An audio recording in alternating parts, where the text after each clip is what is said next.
successes and train young people to intercede and then they take over.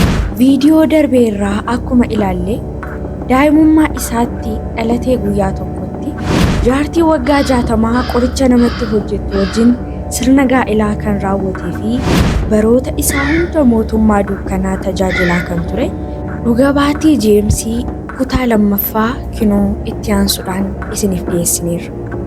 Viidiyoo kanaan dura dhiyaate irratti Jeemsi jireenya ijoollummaa isaatirraa kaasee kan dabarse keessatti jireenya gidiraadhaan guutamee fi mootummaa dukkanaa irratti iddoo garaagaraa irratti hoogganaa addunyaa warra qoricha namatti hojjetanii irratti tajaajilaa ta'ee tureera.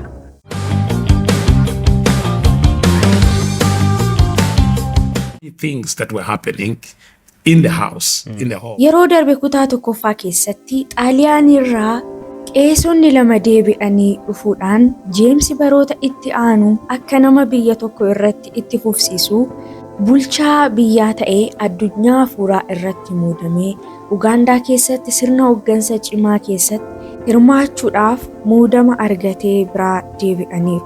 Seenaa jireenya isaa isa kana booda jiru sagalee itti fufee jiru irraa dhaggeeffadhaa. Hordofaa. Itti aanee gaafachaa inni ture akkas jechuudhaan gaafii dhiyeesseef. Itti gaafatamummaan ammasiif kenname kan duraanii irraa maalidhaan adda ba'e jedhee gaafate. Jeems akkas jedhee deebise. Jalqaba ani osoon homaa hin beekinii fi dirqamaan osoo hin taane hojii seexanaa kanan hojjechaa turee fi hojii qoricha namatti gochuutti kanan makame seexanaan mukfameen ture.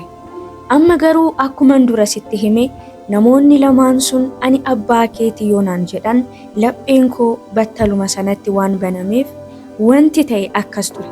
Fedhaa fi itti gaafatamummaa kootiin tole jedhee kanan itti makame sirna bulchiinsa dukkanaa bal'aa ta'edha. Guddinni sadarkaan amma fudhadhe kun tarii biyya tokko keessatti fakkeenyaaf Afrikaa keessatti walumaa gala kanneen akka kootii 5 qofatu jiraachuu danda'a. Isayyuu daangaadhaan addaan hiran. Kaaba, kibba, bahaa fi dhihaan 5 keenya hangafummaadhaan humna dukkanaa Afrikaa irratti socho'u kamiyyuu gurmeessaa ture.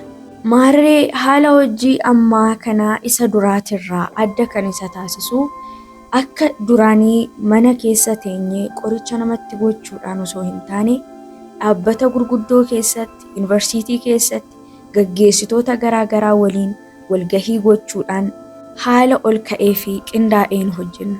Kunis kan nu taasisu biyya tokko yookaan naannoo keenya jiran keessaa bakka buunee tooftaa fi adeemsa hojii irratti hooggantoota socho'an taane jechuudha. Walumaa galatti yaadni kun yoo goolabamu ani akkuman dura waan seexanni naan jedhe raawwachuu osoo hin taane Haacaaluu seexanaaf karoora gurguddaa baasuudhaan ajandaa gurguddaa fiduudhaan hojii gurguddaan akka hojjetamu kan taasisan keessaa ani isa tokkon ture jechuudha. Hojii koo isa jalqabaa kan ture yuunivarsiitii Ugaandaa keessaa akkan seenu taasifame. Hojii mootummaa dukkanaatiif barattoota 5,000 ta'an filuun irra ture. Filaa kanan tures barattoota gosa garaagaraa keessatti barachaa turan fakkeenyaaf ogeessa fayyaa, hojjettoota seeraa akkasumas ogummaa garaagaraatiin kan qo'achaa turanii warra dhiibbaa uumuu danda'anii fi hubannoodhaan warra guutamanii. Maarree namoonni kun akkuma barnoota yuunivarsiitii xumuraniin yeroo sana irratti miseensa keenya ta'uu turan. Hojii isaan hojjetaniin ta'uu danda'a, iddoo itti daldalanitti ta'uu danda'a. Namoonni iddoo gurguddoo akkanaa jiran kunneen namoota biraa filuu fi gara keenyatti fiduudhaaf humna waan qabaniif isaan itti fayyadamu.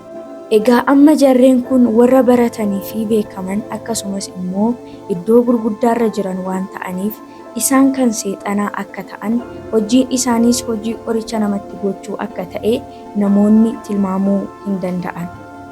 Kanaafuu ani kana keessatti itti gaafatamummaan koo inni guddaan gara yuunivarsiitii keessaa nan seenaa namoota akkanaa adda baasee nan baasaa jalqabaa kaasnee isaaniin fida.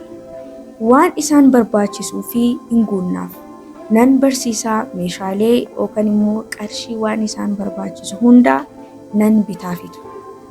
Sana booda garuu booddeerraa karoorri gara Ugaandaa deebi'uu diinagdee fi gabaa Ugaandaa to'achuu ture.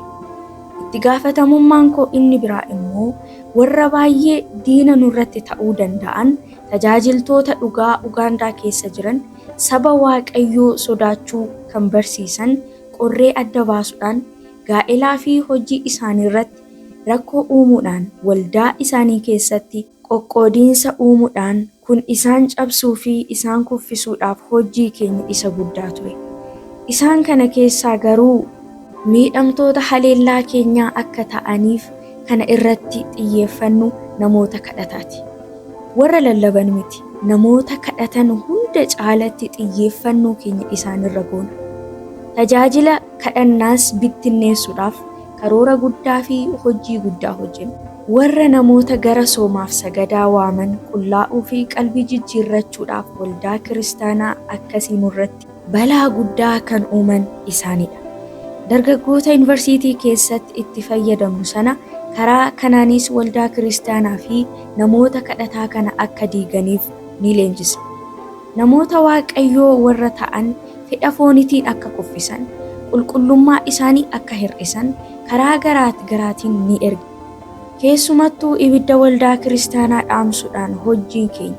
Sababni isaas ibidda sana yoo dhaamsine haala salphaa ta'een namoota achi keessa jiran to'achuu dandeenya. Maarree dargaggoota yuunivarsiitii kanaa karaa ittiin kiyyoo keenya keessa galchinu qophiiwwan bashannanaa garaagaraa qopheessuudhaan sirbaan dhugaatiidhaan qopheessinee hedduu isaanii akka wal affeeran gara keenyas akka dhufan ni taasifna. Yeroo dhufan sanatti waan isaan barbaachisu hin kenninaaf. Qoricha nama hadoochu dhugaatii macheessan in binnaaf. Nu waliin hiriyaa fi firoottan akka ta'aniif karaa kanaan isaan kiyyeessuun hojii keenya isa duraati. Akka nama Afrikaa keessa jiraatutti waan kana raawwachuun baay'ee salphaadha. Sababni isaas dargaggoonni hedduun isaanii kan guddatan maatii hiyyeessa keessatti. Ilma maatii hiyyeessaa biratti guddate kiyyoo keessa galchuun immoo baay'ee salphaadha. Fakkeenyaaf gamoowwan gurguddoo osoo ijaarree konkolaataa qarshii guddaadhaan osoo binnee haala salphaadhaan dargaggoonni kun gara keenya akka harkifaman ni taasifna. Waan kana hunda gochuun nuufis salphaa ture. Manneen bituun, konkolaataa bituun dargaggoota kanaaf faayidaalee isaan barbaadan kennuun baay'ee salphaadha. Nan yaadadha yeroo sana waggaatti baasiin ani baasu qarshii miiliyoona 60 ol ture. Waggaa tokko qofatti qarshii sanaa ol sochoosaan ture. Kana jechuun waggaa 20 dura jechuudha. Maallaqa kana akka argannu namoota aangoo olaanaa irra jiranii fi namoota sooressa ta'an akkasumas namoota hojii garaagaraa hojjetan irraayi. Sababni isaas namoonni kun qarshii kana gara keenya yoo fiduu baatan hojii isaanirratti, aangoo isaaniirratti, qabeenya isaanii irra turuu akka hin dandeenye isaanuu beeku. Kanaafuu qarshii isaan gara kootti fidan kana dirqama isaaniiti. Walumaa gala waan hundaafuu karaan qabatu maallaqaaf, humnaaf, aangoodhaaf waan hundaafuu to'annoon harka koo keessa ture. Karoorri keenya tokkoffaan garuu wantoota kana fayyadamnee namni jireenya ifaa gara fuulduraatti qabu fashaleessuudha. Nama hubannaa qabu yoo ta'e, humna yoo qabaate, sammuun isaa qaroomaa yoo ta'e, warreen akkasii irratti xiyyeeffata. Sababni isaas namni tokko sammuun isaa qaroomee hundi kan ifa ta'eef dammaqinaa fi hubannaadhaan kan guutame ta'ee garuu kan qarshii hin qabne ta'uu danda'a. Yeroo sana nuti maallaqa keenya fayyadamnee ijoollee kana gara mootummaa keenyatti hin kiyyeessina. Nama akkanaa kiyyoo keenya keessa galchuun nuuf baay'ee salphaadha. Fakkeenyaaf kaffaltii mana barnootaa keetii siifan kaffala yoo jettuun baay'ee gammadu. Mana barnootaa isaaniitiif kaffaltii waggaa hin kaffallaaf. Isatti aansuudhaan kennaa garaagaraas hin kenninaaf. Sana booda gaafii keenya fudhachuu dhiisuu hin danda'an. Sababni isaas al tokko laphee isaanii bananiiru. Waan baay'ees nu harkaa fudhataniiru. Qarshii fudhataniiru, carraa isaanii fudhataniiru. Kanaafuu itti aansuudhaan waan isaan gaafannu lakkii jechuudhaaf carraa baay'ee hin qaban. Lakkii osoo jedhaniyyuu tokko ni du'u. Kun immoo balaa ulfaataan isaanirra qaba. Yoo ta'uu baate immoo ragaa sobaatiin yookaan waan isaan raawwatanii turan sanaan isaan qabuu dandeenya. Lakkii akka hin jenne isaan taasifna. Fakkeenyaaf barsiisaa yoo ta'e barattuu wajjiniin waan dogoggora akka raawwatu taasifna. Barattuun sun waraabdee akka qabduu fi yeroo inni nu rakkisutti waan isa ajajnus yoo raawwachuu dhaabetti waraabbii sana sabatti akka agarsiiftu taasifna. Wanti akkanaa kun yoo xiqqaate hojii isaanii dhabsiisuu danda'a. Isaan ala immoo maqaa isaanii akka dhaban isaan taasisa. Kanaafuu gonkumaa nu waliin walii galuu diduu hin danda'an. Filannoo waan hin qabneef deebi'anii ajaja keenya jala dhufu. Waan kana nuti isiniif dhaabsifna. Homtuu hin uumamu jenneeni hojii akka hojjetaniif barbaannu garuu ni hojjisiifna.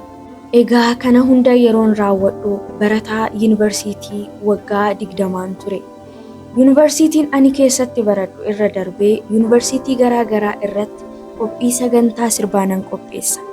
Inni anaaf salphaa ture.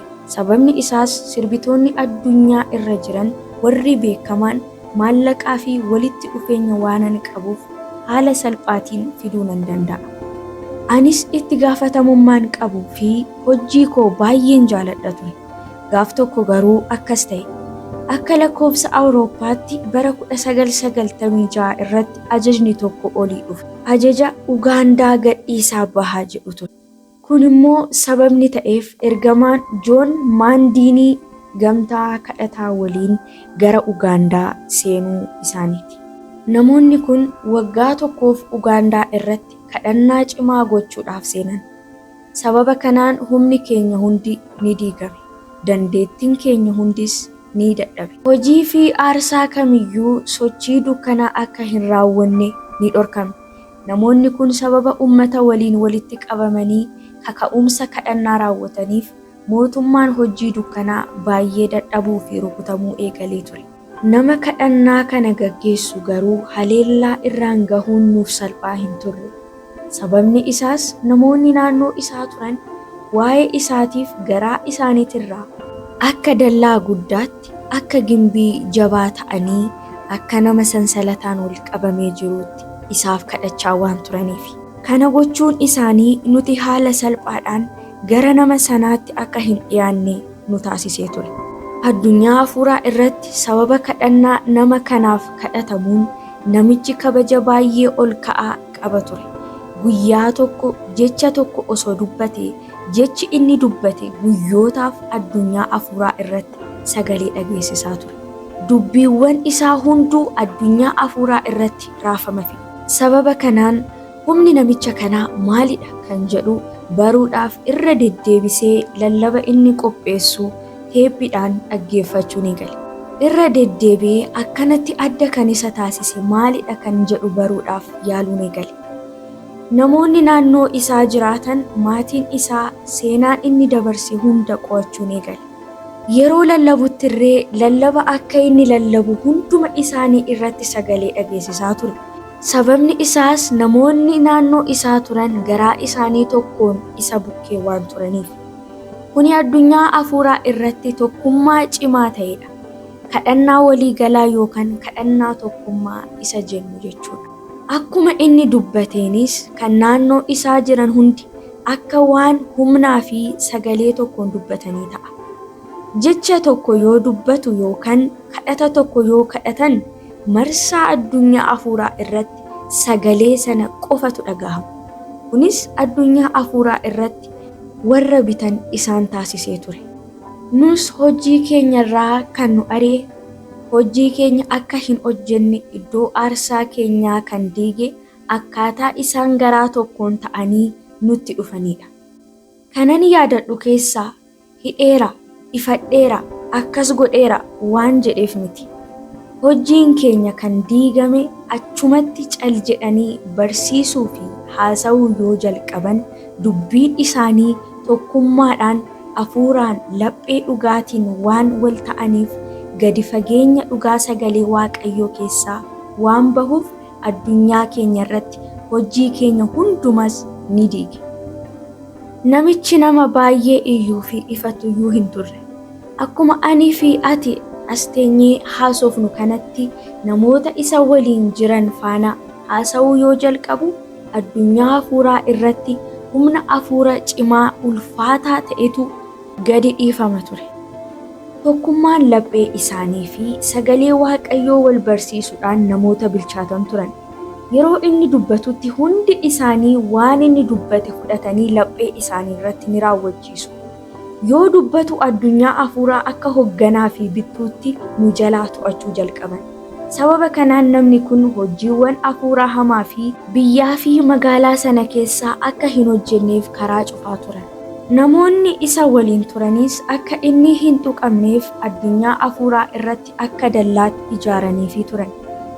Ajandaa keenyas nama sana kallattiidhaan haleellaa irraan ga'u osoo hin taane dallaa naannoo isaa haphisuu yookaan bakka banaa ta'e uumuudha. Kanaaf akkas gochuu eegalle. Namoota hafuuraan kadhachaa turan keessaa barbaannee isa irratti akka ka'anii fi akka isa irratti aaran, akka wal lolan, lapheen isaanii isa waliin akka hin taane sababa wayitiin garaagarummaa uumuu fi sansalata sanaa fi dallaa sana bakka banaa ta'e uumuudha. Carraa kanaan saba Waaqayyootti himuu wanti hin barbaadu yoo jiraate kana. Nuti yeroo baay'ee namoota waldaa kiristaanaa keessatti aangoo qabanii fi olaantoo ta'an namoota Waaqayyoo nutti fakkaatu. Garuu immoo akkas miti. Aangoon qixxeedha. Namni sun kan eegamu gidduu keessa ta'eeti. Namoonni kun nama kana humna qabeessa gochuu kan danda'an wal ta'uu isaanii fi laphee tokko nama kana irratti eenyummaa cimaan akka mul'atuu fi hojii guddaa akka hojjechuu danda'aniif sababa guddaa warra ta'anidha.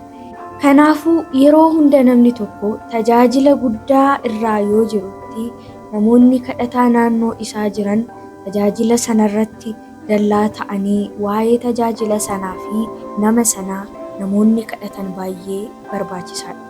Seexanni yeroo baay'ee tajaajila dallaa cimaa qabu kan akkanaa kana cabsuudhaaf baay'ee rakkata. Sababni isaas dallaan sun tokkummaa cimee fi kadhata hin diigamneen yoo ijaarame ta'e diinaaf baay'ee ulfaataa ta'a. Nus nama kana irratti kan raawwanne waan wal fakkaatu ture. Warra girgiddaa ta'anii axiraman sana irratti akka ka'anii fi akka aaran gochuu eegalle. Homaa cubbuu hin hojjenne, homaas hin yakkine. Garuu dhiibbaan addunyaa hafuuraa irra ture gadi bu'aa fi qorraa dhufe. Firoota koo, iccitiin kun nuuf galuu qaba. Gooftaa Yesuus Kiristoos kanaaf dubbii isaatirratti isin keessaa 2 yookaan 3 taatanii waan tokko irratti walii galtanii osoo kadhattanii isiniif hin ta'a jechaa kan ture. Argitanii yeroo tokko gochaa kana hubachuu dhiisuu dandeenya. Garuu namni tokko fakkeenyaaf Iyyesuus yeroo jedhu homtuu hin uumamu ta'uu danda'a. Inni biraa immoo Iyyesuus yeroo jedhee waamutti garuu dinqii baay'een uumamuu danda'a. Garaagarummaan kun kan dhufe namoonni kan ittiin dubbatan sadarkaa aboo addunyaa hafuuraa irratti qabaniin waan dubbataniif. Yeroo baay'ee tajaajiltoonni nama Waaqayyoo jedhaman gurguddoon hafuuraan kan dubbatan humni isaanii kan gadi bu'eef kadhannaan isaanii waan qorreef yookaan cubbuu waan hojjetaniif miti. Hedduun isaanii garuu eegumsa isaanii kan kaasnu karaan dhiibbaan isaanii irrisnu kanadha. Dallaa ta'anii naannoo isaaniitti waa'ee tajaajila isaaniitiif namoota kadhatan bittinneessuudha. Kanaaf tajaajilaan tokko tajaajiluu fi kadhachuu isaa qofa osoo hin taane naannoo isaatti namoota isaaf kadhatan qabaachuu qaba. Akka girgiddaa ta'anii addunyaa diinaa irratti mo'aa to'achaa akka deemu kan isa fayyadan. Yeroo baay'ee garuu nuti kan goonu namoonni kun namichaa fi tajaajila isaatiif kan kadhatan osoo hin taane lapheen isaanii akka wal dorgommii fi aboo wal saamuudhaaf isarratti akka ka'an godhu. Kanaafuu gidduu isaaniitti karaa kanaan garaagarummaa uumna. Tajaajilli sun akka hin cimnee fi akka itti hin fufne gochuu dandeenya.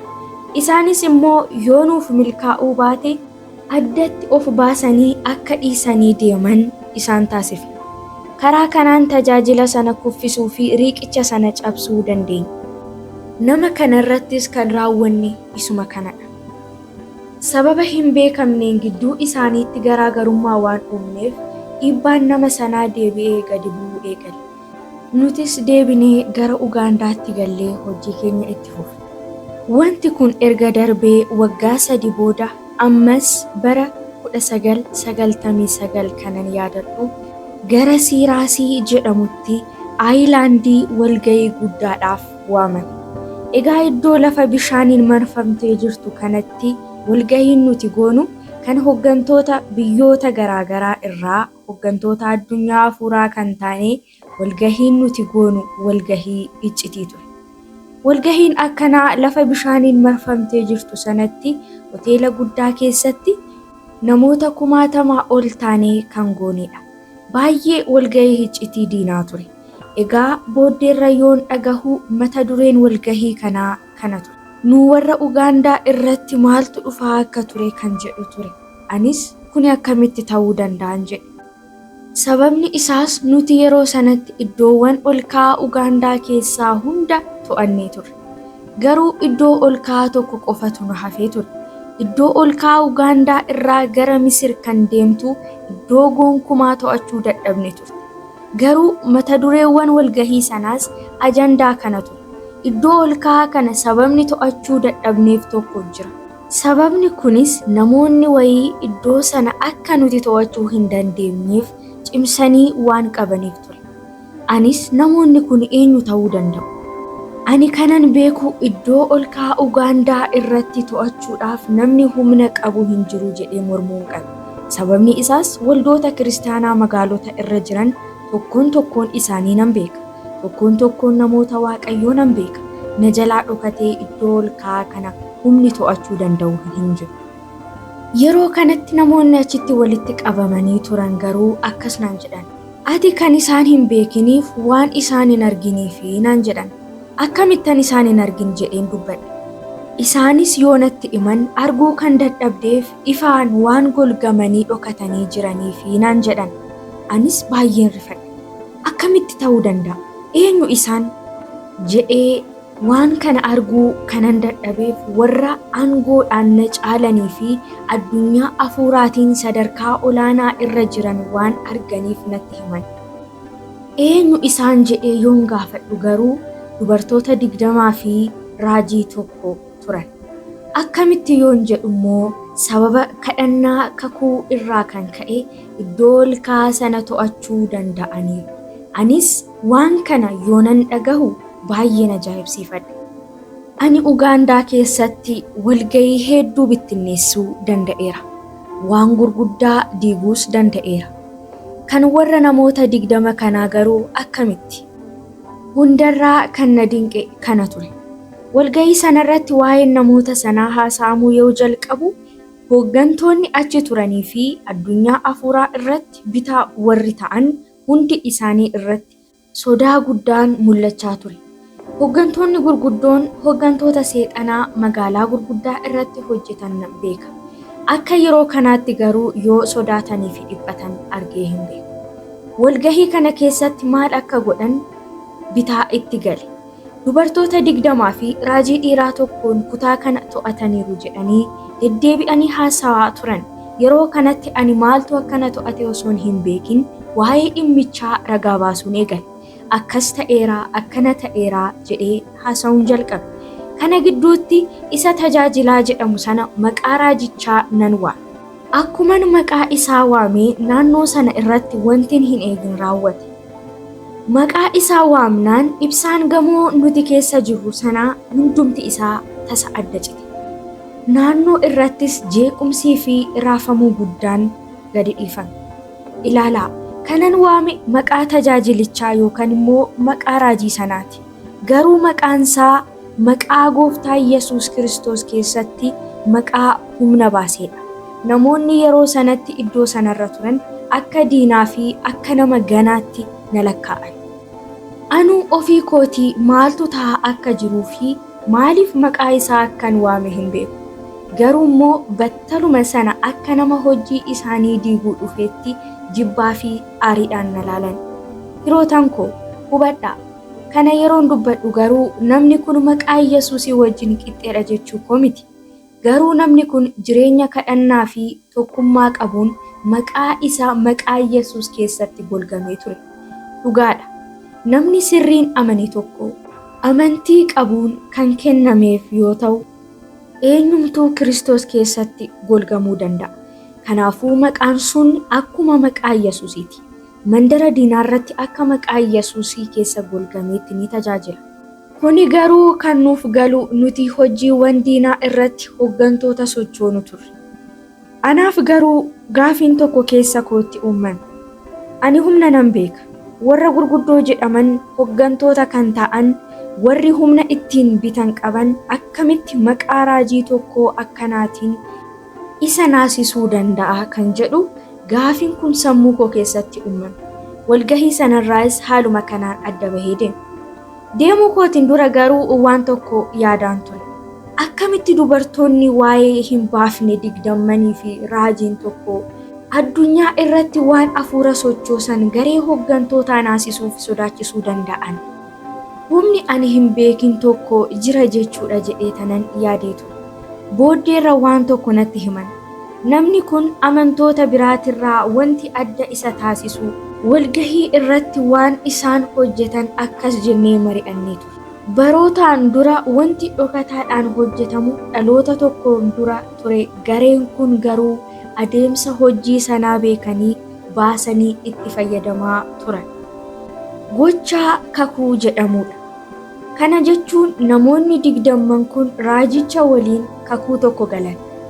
Guyyoota 90 kadhannaa adda hin cinne kadhachuudhaaf sa'aatii 3 amma sa'aatii 9 guyyaa guyyaadhaan walitti qabamanii kadhachuudhaaf kakuu galan.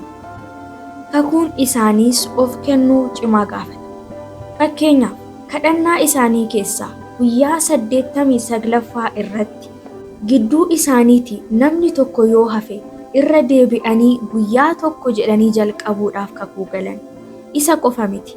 Namni kamiyyuu kadhannaa kana irratti yoo hirmaatu akka addaan hin kunnee fi osoo dhibamaniyyuu irra deebi'anii kadhannaa sana eegaluuf walii galanii jalqaban. Mul'ata kana namoonni 20 iddoo sanarra turan akkamitti akka argatan hin beeku. Garuu immoo guyyaa hunda kadhannaa kana osoo addaan hin kutin kadhachaa turan. Gosoonni kadhannaa isaaniis kanadha. Kadhannaa qalbii jijjiirrachuu, kadhannaa waaqeffannaa fi kadhannaa ifachuu ture. Guyyaa guyyaadhaan sa'aatii 6 kadhannaa qalbii diddiirrannaa, kadhannaa waaqeffannaa fi kadhannaa diinaan mormuu kadhatu. Walgahii sanarratti waa'ee walgahii kadhannaa isaanii yoo dubbatamu guyyaa 40ffaa isaanii ture. Guyyaa 90 kana goolabuudhaaf guyyaa 40tu isaan hafatu. Guyyaa 40 qofa keessatti waldoota 7,000 keessatti tajaajiltoota duubatti kan deebi'an akka deebi'aniif, waldoonni hedduun akka dadammaqan, namoonni afuura addunyaa mara keessa jiran kan dadhaban, diinaan kan qabaman, qoricha dadhabbii kan itti gadhiifame irra deebi'anii jajjabaachuu fi cimanii akka eegalan himan. Kuni hundi kan ta'e sababa kadhata namoota kanaatiin. Garee xiqqoon namoota 20 kun akka madda humna guddaatti afuura addunyaa hunda irratti dadammaqsuu jalqabanii turan. Waldoonni kiristaanaa Jaappaan, Koolombiyaa, Irooppii akkasumas kiristaanonni jiran hundi dadammaqanii irra deebi'anii akka cimaniif afuura keessa nu harkaa galchaa turan. Sababa waldoonni kiristaanaa dadhabbii hunda dammaqina keessa galuu eegalaniin hundarraa kan nama ajaa'ibu immoo namoonni kakuudhaan kadhannaa eegalan kun sababa isaaniitiin addunyaa irratti waan uumamaa jiruyyuu hin beekan. Garuu sababa kadhannaa isaaniitiin waldaan kiristaanaa addunyaa garaagaraa irra jiranii fi tajaajiltoonni dadammaqaa turan. Ammas dhaggeeffattootaaf dubbachuu kanan barbaadu kana. Jireenya kadhannaa addaan hin cinne keessa yoo taatan addunyaa afuuraa irratti maaltu adeemsifamaa akka jiru hin beektan. Hunda caala garuu walgahii kana goolabamee namoonni kun akkaataa kanaan guyyaa 90 yoo xumuran waggoota 70f nuti hojii akkamiitiyyuu itti fufuu akka hin dandeenye. Dhiibbaa seexanaa waggaa 70tiin dhorkuu kanan danda'an kakuu kadhannaatiin kan eegalan. Tajaajilli koo inni guddaan kana ture. Waggaa 70 guutuu hojii kootirraa dhorkamurra namoota kana guyyaa 90 isaaniitirraa dhaabu. Waan kana itti gaafatamummaa isaa fudhadhee gara Ugaandaa yoon deebi'u namoota kanaaf guyyaa 22 qofatu isaan hafa ture. Guyyaa 90 guutuu fi hojii keenya hunda diiguudhaaf. Kanaafuu itti gaafatamummaan anaaf kenname akkana. Waan godhamuu danda'u hunda raawwadhee namoota kana guyyaa 90 osoo hin guutin dhaabuu fi dhorkuudhaaf. Kanaan dura walgahii akkanaa akka addaan kutaniif warri ergaman yookaan du'aniiru yookaan immoo jijjiiramanii turan. Walgahii seexanaa guddaa kana irratti sababni isaan na barbaadaniif ani miira namummaa waanan hin qabneef waan kana akkan raawwadhu beekanii turan. Kanaafuu gara Ugaandaa deebi'ee yoonan deemu ajaja akkas jedhu naaf kenname. Namoota kana haleellaa yookaan qaama isaanii irratti balaa akkamiituu hin uumin. Sababni isaas akkas yoo gootee ni duuta. Garuu kakuu isaanii akka itti diigdu karaa biraa barbaade. Kakuu kadhannaa isaanii kana diigi jedhanii na ajajan. Waan kana amantoota bara kanaatiif himuun barbaada. Yeroo kamuu walitti dhufeenyi kakuu kamiyyuu baay'ee cimaadha. Addunyaa afuuraa irratti waldaa kiristaanaa keessatti Waaqayyo wajjinis ta'ee jireenya kadhannaa kakuu kadhachuun, jireenya kakuu jiraachuun, waliigaltee kakuu godhanii kadhachuun addunyaa afuuraa irratti dhiibbaa guddaa uumuu kan danda'udha. Addunyaa afuuraa irratti jireenyi kakuu hunda caalaa kan cimedha. Fakkeenyaaf namni tokko haaraa yoo dhalatu gooftaa wajjiniin kakuun raawwatu jira. Namni tokko immoo gara gaa'ilaa yoo seenu kakuu gala. Akkasumas immoo Waaqayyo waliin kakuu cimee jiraachuun kadhannaawwan kakuudhaan raawwataman baay'een dhiibbaa guddaa uumu. Fakkeenyaaf tajaajiltoota kuffisuu yoo barbaadame kakuu gaa'ila isaanii rukutuu. Kakuun gaa'ila isaanii immoo yoo rukutame tajaajilli isaanii gadi bu'aa deema. Waldaa kiristaanaa keessattis akkanuma. Kakuu amantii isaanii rukunu. Amantiin kakuu isaanii yoo rukutame immoo tajaajila dadhabaa deema. Waaqayyo iyyuu Abrahaam wajjin yeroo jalqabaatiif yoo wal argu kakuudhaan itti fufe. Kakuun baay'ee jabaa kan ta'e addunyaa afuuraa irratti kan itti cimnudha. Addunyaa afuuraa qofa wanti jedhu hin jiru. Wanti hunduu tokkummaadha. Kakuudhaan hojjetama. Kakuu kana diiguudhaafis doolaara miliyoona gimmaashaa ol naaf kenna. Gara hojii sanaas deema. Amma 300,000 kan jiru akkan fayyadamuuf naaf hayyaman. Hojii kana ciminaan akkan hojjedhuuf waan tokko godhan. Peejii 500 ol kan ta'e fuula 500 kan caalu tokkoon namoota garee sana keessa turanii seenaa isaan dura dabarsan, seenaa maatii isaanii fi dura dhaloota 10 dura seenaawwan ofirraa qaban akkan qo'adhuuf natti kennan. Wantoota kanas kanan raawwadhu namoota kana irratti karaa banaa ta'e argachuudhaaf. Karaa banamaa sana fayyadamee kakuu isaanii balleessuun narra ture. Maarree isa teenyee qorachuu eegalle. Karaa banamaa akkamii argachuu dandeenya? Balbala seera qabeessa ta'e akkamiitiin jireenya nama sanaa arganna jennee qo'achuu jalqabne. Kana gidduutti namoota 20 sana keessaa isheen tokko afuuraan arguu fi adda baasuu dandeesse. Dubartii kana irratti irrina ishee irratti argachuu dandeenyu nuun immoo seera qabeessa kan nu taasisu arganne. Irrinni ishee sunis dhiifama gochuu dhabuu ture. Yeruma sana karaa kanaan nuuf milkaa'e jennee amma deemnee dubartii kana karaa dhiifama gochuu dhabuu isheetiin argachuu dandeenya jenna. Seenichi akkana.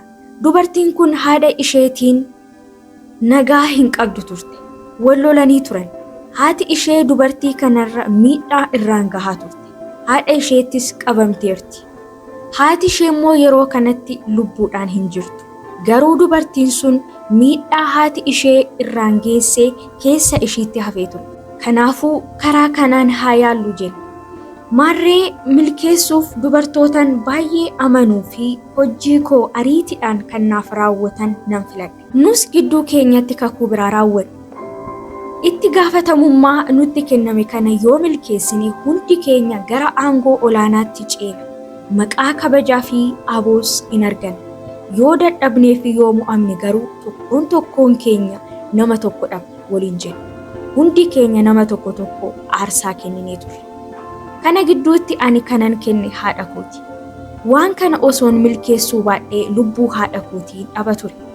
Yaalii keenya jalqabaa dubartoota nu waliin turan gidduutti raajii 2 erginee garee kadhataatti akka makaman gochuun nurra ture.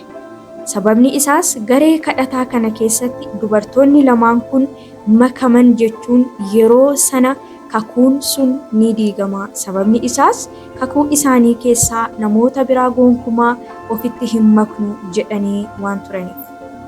Isaan 20 qofti guyyaa 90 kana osoo addaan hin kutin kadhachuu ture. Namoota lamaan kana erginee nuti xaaraa irra teenyee maqaa namoota sanaa akka hin waamne waan dhorkamneef balaan waan nurra ga'uuf qilleensa irratti hammina labsuu eegalle. Maarree dubartoota kana keessaa isheen tokko akka itti makamtuuf yaalii gochuuf dubartii kana konkolaataa haaraa binnee qarshii baay'ee waliin itti kennine. Gara waldaa sanaa deemtee akkuma deemteen jalqaba raajii dargaggoo ta'e sana argite. Dubartiin kun eessa akka ergamte raajiin kun adda baasuuf ture. Garuu kun uumamuudhaan dura isheen hafuura adda baastee beektu sun garaa isheettis haadha isheetti kan qiimii qabattee jirtu sun dhuftee raajii turi.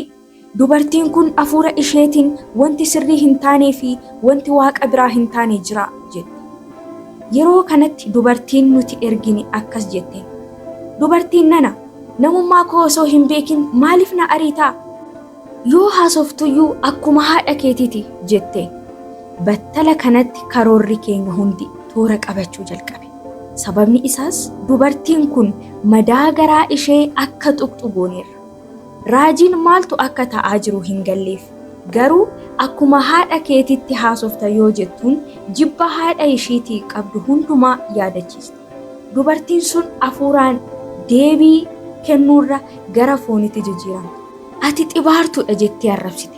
Yoo jecha kana afaan isheetii baastu kakuun sun balbala argate. Firoottan koo waa tokko hubadhaa. Araarrii fi dhiifamni kan amantoota sirriiti.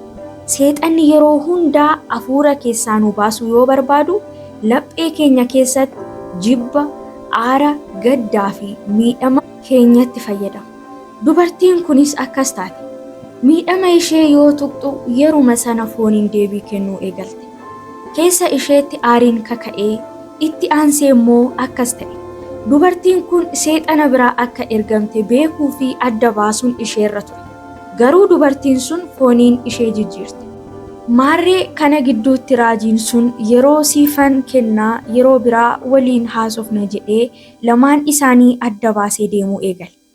Sana booda gara kadhata isaanii galan. Garuu dubartiin aaraa fi jibbaan keessa ishee jiru sun miidhama qabdu sana garuu raajii eeyyen ati sirriidha jedhee sossobee deemurra ishee sanaan yeroo biraa haasofna waan jedheef waan beellameef aartee turte. Kana gidduutti tokkummaan hafuura isaanii fi tokkummaan garaa isaanii haphachuu jalqabe. Kana gidduutti sagantaa gubaa'ee ture kana gidduutti tajaajila waldaa sanaaf qarshii Ugaandaa 500 ol akka kennitu taasifne. Yeroo kanatti nuti duubaan qorannoo keenya xumurreerra. Tajaajilaan kun hir'ina maallaqaa qaba ture. Karaa qarshiitiin waldaan akka guddattu ni barbaada. Waldaa sana keessatti qarshiin kennamee hin beekne kenninee ammam waa'ee hammeenyaa maallaqaa nama lallabu yoo ta'e iyyuu namummaa keessaatiin nama qarshii barbaadu ture. Nus hir'ina isaa kana fayyadamnee yeroo sanatti kurnee fi mabaa argee hin beekne akka kennitu taasifne.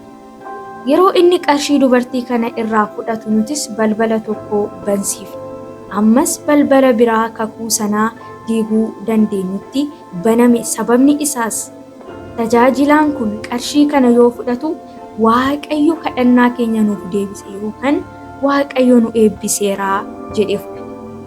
Garuu waaqeffannaa isaanii isa dhugaa xureessuudhaaf meeshaa nu biraa ergame akka ta'e amanuu hin barbaanne. Maarree guyyaa itti aanutti dubartiin miseensa keenya taate dubartiin sagalee ishee bareedduu fi faarfachuu dandeessu fuutee deemte. Sana booda tajaajilaa bira deemtee dubartiin kun isinitti makamuu barbaaddi, tajaajiluus ni barbaaddi jette. Yeroo kanatti tajaajilaan kennaa qarshii dubartiitiin lapheen isaa waan banamaa ta'eef tolee rakkoo hin qabu waaqayyoo nu eebbiseera. Tajaajiltootaa fi miseensota biraa gara waldaa dhufaa jiru jedhee yaaduudhaan gara waldaatti ishee make. Akkuma gara tajaajilaa seentee waltajjii irratti faarfachuu eegalteen waaqeffannaan isaanii ni xuraa'e. Kakuun isaanii ni diigame. Kana qofaan garuu hin dhaabne. Sababni isaas guutummaa guututti kakuun isaanii diigamuu fi kadhannaan isaanii akka adda cite mirkaneessuun nurra ture. Kanaafuu jireenya dhuunfaa nama kanaa irratti xiyyeeffachuu eegale. Kallattiin isarratti balaa geessisuu waan hin dandeenyeef jireenya dhuunfaa isaa yeroo isaa irratti maatii isaa irratti hir'ina barbaaduu eegale. Yeroo kanatti intala isaa fayyadamnee namni kun hammam jireenya cimaa fi kadhannaa qabaatus intala isaa garuu jireenya kanatti kan qabamte turte. Kanaafuu qaama gogaa ishee irratti dhibee keenya. Kuni haleellaa hafuuraa ture. Namichi baay'ee nama humnaan guutamedha. Haala salphaatiin haleellaa hafuuraa kana osoo mormee fashaleessuu danda'a.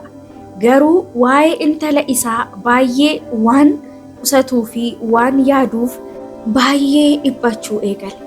Halkan guutuu isheen yoo iyyitu yoo boossu ishee wajjiniin taa'ee buluu eegale. Maarree kan nuti barbaannu nuuf milkaa'aa dhufe.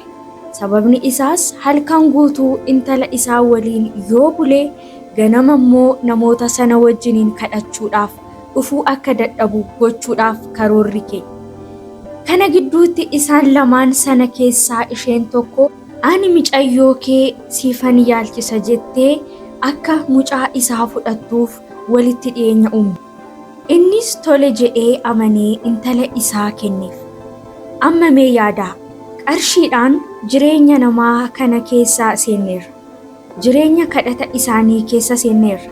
Amma immoo intala isaatu dabarsee dubartii kanaaf kenne. Egaa dubartiin kun intala raajicha mana yaalaa geessitee abaarsaa fi waan hamaa irratti labsuu eegalte. Itti aansuudhaan garuu guutumaa guututti jireenya isaa hafuuraa dadhabsiisuu fi wanti kun seexanarraa ta'uu isaa akka hin hubanneef ija hafuuraa isaa jaamsuun nurra ture. Dubartiin kun ammas isa bira deemtee keessa kootti mana akkan siif bituuf natti dhagahame akka jettuun goone. Raajiin kun namni isaaf mana bituun waan haaraa fi waan adda ta'edha. Egaa manni akka bitamuuf karoora akkasii qopheessine. Nama kanaaf manni bitamee fi meeshaalee mana sana keessa jiran irratti abaarsa akka guutamanii fi labsii hamaan seexanaa kan ta'e akka irratti guutu goonu. Kana hunda kan goonu humna hafuura nama sanaa dadhabsiisuuf ture. Isa caalaa namicha kana garee sana keessaa adda baasuu nurra ture. Sana booda gara iddoo kadhannaa deemuudhaaf barfachuu eegale. Kunis kan ta'e nuti ofii keenya namicha sana shofeerii konkolaataa qacarreefi ture. Wantoota kana yoo hojjennu addunyaa hafuuraa irratti qalbii akka jijjiirrataniif hubannoo guddaa nuuf ta'a. Daawit faarsaa 51 irratti cubbuu dhokataa ani hin beekne irraa na oolchi yookaan natti araarami jedhee kan kadhachaa ture. Inni biraa tajaajila kana irratti hirrinni arganne yoo jiraate namni kun golgaa hafuuraa hin qabu ture. Kana jechuun isa caala waa'ee isaa kan kadhatu, isa kan gaggeessu fi bulchaa addunyaa hafuuraa isaa gargaaruu fi jabeessuu kan danda'u golgaa hafuuraa hin qabu ture. Tajaajiltoonni abbaa hafuuraa akkanaa hin qabne waan akkasiitiif saaxilamtoota ta'u. Namoonni akkanaa jireenya isaaniirraa osoo jiraatanii waan hin hubatin yookaan immoo waan isaan hubachuu dadhabanii ol ta'anii hubachuudhaan isaan akeekkachiisu. Akkasumas in kadhatuuf diinarraas isaan dhorkuu danda'u turan. Amantoota bara kana jiraniifis ammam kan dibamanii fi ayyaanaan kan guutaman yoo ta'aniyyuu waan tokko of eeggachuu qabu. Abbaan hafuuraa baay'ee murteessaadha. Inni biraa karaan seexanni ittiin hojjetu inni biraa qofaa isaa baasuu yookaan immoo addaan baasuudha. Yeroo hundaa seexanni namoota tokkummaa keessaa adda baasa. Sababa garaagaraatiin yeroo akka hin argannetti yeroo isaanii saamuudhaan kadhannaa fi tokkummaadhaan akka walitti hin qabamneef adda isaan baasa. Tajaajiltoonni baay'eenis karaa kanaan dhiibbaan hafuuraa isaan keessa jiran yoo gadi bu'u ni argina. Sababni isaas ammuma yeroon deemu akkas ta'uu eegalu. Kadhannaaf namoota walitti qabamaniin yeroo hin argatan. Yeroo kan argatan beellamaan ta'uu eegala. Yookaan immoo warra isaanii ol jireenya isaanii irratti warra aboo qaban kadhannaadhaan isaan eegu warra danda'an dhiisanii kophaa isaanii ta'u. Dhumarratti garee kadhataa kana diiguudhaaf guyyaa 2 qofatu nu hafe. Ammam tajaajilaa fi iddoo waaqeffannaa xureessinuus garuu wanti mirkaneeffachuu qabnu tokko jira. Guyyaa 90 osoo hin guutin kadhannaa kana dhaabsisu. Maarree guyyaan 2 qofti yoo hafu akkas ta'e. Warra waliin kadhatan kana keessaa dubartiin waa'ee haadha ishee dubbatame sun gaafii kaasuu eegalte. Nutis kana barbaadaa turre. Gidduu isaaniitti gaafii fi garaagarummaa uumuu. Namoota keenya keessaa 2 kadhata sana keessatti makamanii waan turaniif iyyaa dubbachuu eegalan. Sababa kanaan dubartiin sun kana gochuun kee sirrii hin turre. Hayyamuu hin qabdu ture. Kuni waan kakuu keenya keessa hin jirredha yoo jettu tajaajilaan sun of tuuluudhaan dubartii sanaaf deebise. Dubartiin nana na tuqxataanan induuta sirrattan kadhadha jedheen. Yeroo kana jecha abaarsaa fi of tuulummaa yoo dubbatu gidduu galle. Yeruma sana dubartiin kun deebii isaatiin tajaajilaa kana dhiibbaa irraan gahuudhaaf kaa'e. Adda addummaanis gidduu isaaniitti ta'e. Kun dubartii bira bu'ee, kun immoo tajaajilaa bira bu'e. Kanaafuu garaagarummaan isaan gidduutti waan uumameef guyyaa itti aanu namoonni muraasni kadhannaa sanarraa hafan. Battaluma sanatti iddoo walgahii keenya irratti bilbilamee amma iddoo ol ka'an sun gadhiifameera. Hojii kees xummurteettaa deebi'uu dandeessaa naan jedhan. Waan kana akkan raawwadheen haadha manaa kootti yoon himu yeroo hunda dhagaadhaan na rukutuu barbaaddi. Sochii kana situ dhaabee bar naan jetti. Garuu hubadhaa kadhannaa kakuu xumuruudhaaf guyyaa tokko qofatu isaan hafa ture. Guyyaa tokkichi sun waan hafeef garuu waan guddaan isaan raawwachuudhaaf turan ni diigame. Isaan keessaa namni tokkoyyuu maaloo kakuu keenya raawwachuudhaaf guyyaa tokkotu nu hafe qalbii haa jijjiirrannu sirrii hin goone gidduu keenyattis kana kan godhe seexana jedhanii osoo qalbii jijjiirrachuudhaan deebi'aniiru ta'ee waan baay'ee sirreessuu danda'u turan. Garuu namni kana godhu hin turre. Firoota koo waan kana salphaatti hin ilaalinaa. Qalbii jijjiirrachuun waan murteessaa fi guddaa ta'edha. Namoonni yeroo baay'ee qalbii jijjiirratan waan hin beekne keessatti hirmaachaa kan turan hundi isaa ni dhiifamaaf. Garuu namoonni kun guyyaa itti aanutti iddoo kadhannaa sana hin dhufne. Hunduu aaree ture. Tajaajilaanis aareera. Guyyaa sana anis gara kutaa boqonnaa kootii nan deeme. Sababni isaas guyyaa itti aanu gara walgahii guddaa sanaa Xaaliyaan deemee kennaa waadaa naaf galame fudhachuudhaaf sadarkaa koos akkanaaf dabalamu waanan beekuuf. Guyyaa sanaaf qophaa'uun narra ture. Garuu dhimmichi akkana. Yoon deebi'utti namoonni kun guyyaa tokko eegalee amma waggaa 24tti seexana tajaajileera. Garuu dargaggoo guyyaa tokkoo fi dhaabbanni kun waan sana gochuu waanan hin dandeenyeef qofa wanti naaf karoorsan adabbii du'aa ture. Karoora isaanii kana hin beekun ture. Booddee hin bare. Garuu guyyaa sana wanti tokko raawwate.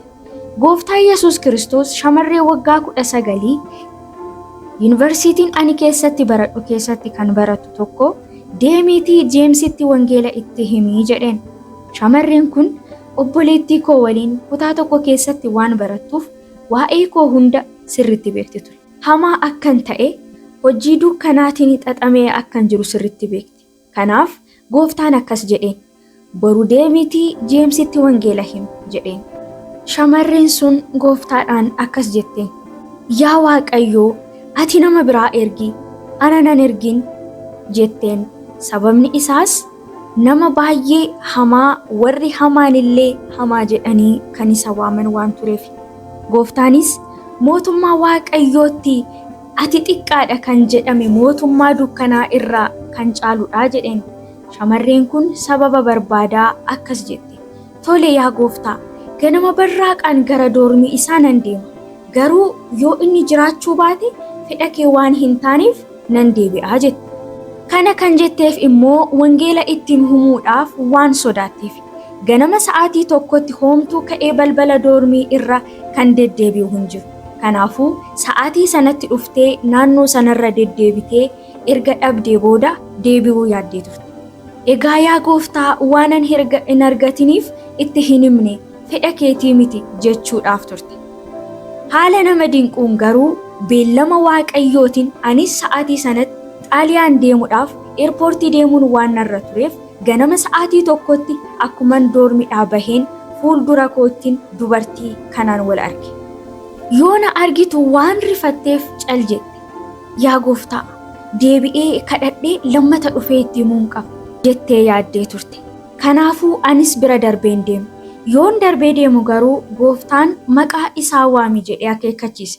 Sagalee ishee ol kaastee Jeems naan jette. Anis yoon sagalee ishee dhaga'u homaa deebii hin laanneef. Sababni isaas yuunivarsiitii sana keessatti Jeems jedhee namni namaa na waamuu hin jiru ture. Hunduu gooftaa jedhee na waamu. Barsiisonnis waan baay'ee na sodaataniif gooftaa jedhanii na waamu. Dubartiin kun Jeems jettee yoo na waamtu garuu homaa deebii hin kennineef. Sababni isheen gooftaa jettee na waaminiif immoo gooftaa mataa ishee waan qabduuf. Innis immoo Yesus jedhama. Anis dhiisee cal jedhee tarkaanfachuu ni gale. Isheenis na waamuu hin dhiifne. Yeroo lammaffaa Jeems jette. Irra deebitee sadaffaa Jeems jettee na waamte. Sadaffaa yoo na waamtu deebii kennuu akkan qabu naaf gale. Sababni isaas addunyaa afuuraa irratti wanti tokko si'a 3 irra deddeebi'ee yoo raawwatamu deebii kennuu akkan qabu nan beeka.